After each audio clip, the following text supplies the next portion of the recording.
The Assembly of First Nations expressed their concern over Alberta's use of the Notwithstanding clause to, quote, limit the rights of Two-Spirit and trans youth within the province. The Notwithstanding clause allows a provincial or territorial government to make laws that override certain parts of the Charter of Rights for up to 5 years. Alberta recently enacted the Notwithstanding clause for 3 pieces of legislation impacting transgender people. The legislation will prevent trans people assigned male at birth from participating in women's sports, requires schools to obtain parental consent when a trans student changes their name or pronouns, and prohibits gender-affirming medical treatments for trans minors. In an open letter to Premier Danielle Smith, the chair of AFN's 2S LGBTQIA Council, Dwayne Oquan, claimed the province's actions directly threaten the safety of Indigenous youth and can't be used to strip their inherent rights. They call on Alberta to withdraw the legislation or at least exempt Indigenous people from its application. Dwayne Oquan joins us now from Ontario to speak more about this decision made by the province of Alberta.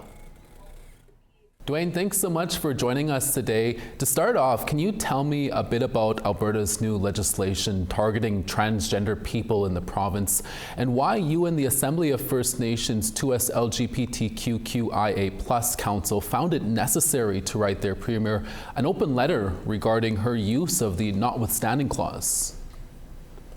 Yes, thank you. So the Premier Smith, the government of Alberta, has proposed to use the Notwithstanding clause for 3 pieces of legislation within Alberta that specifically target 2S+ and trans peoples there. What is really concerning with us? Like, first of all, this legislation is concerning, like targeting what members of our Two-Spirit community in Alberta. But the use of the Notwithstanding clause, I think that's a bigger picture as well, because that's not just an attack on Two-Spirit people. That's an attack upon Canadians in general, but also it's an attack upon Indigenous people and our rights that are protected under Section 35 of the Constitution. Dwayne, you mentioned in your letter that these laws directly threaten the safety and dignity and inherent rights of Indigenous youth who are transgender or gender diverse. Can you explain how that is? Well, you know, we have been, Two-Spirit, we've been part of our Indigenous communities since time immemorial. The Creator put us here to be part of our communities, to help our communities. It's different than the Western perspective when it comes to being gender diverse. Two-Spirit is a sacred role that we play in our communities to help everyone and lift everyone up. So when we start attacking, this is a long line of attacking upon our Two-Spirit people that's taken place over the years. When we look at all that happened within residential schools and the 60s scoop, and just that different Western morals, Western religion come in and telling us that well, now we're considered evil and corrupt. So this is just a continuation of that attack that's been taking place over the years by the Crown, and it's attacking a very vulnerable members of our society, and this is the last thing that we need.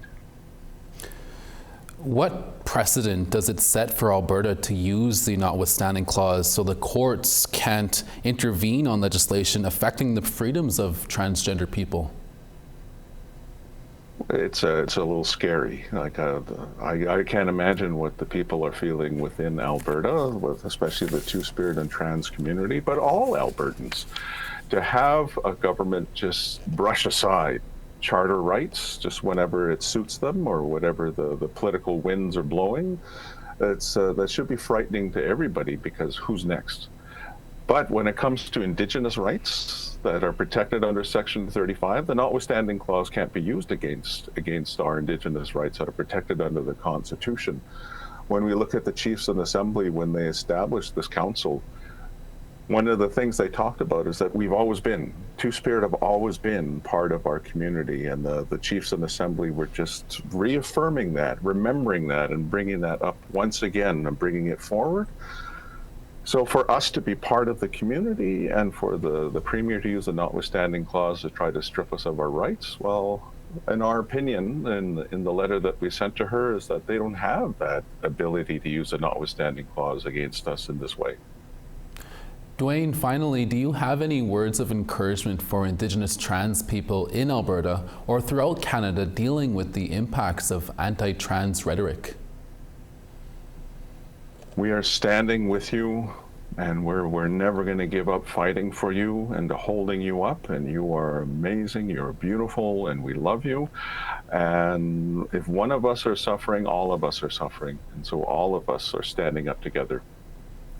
Dwayne, thanks so much for sharing your insight with us. That's Dwayne Oquan, the chair of the Assembly of First Nations 2S LGBTQIA+ Council. Thanks, Dwayne. Jeez, my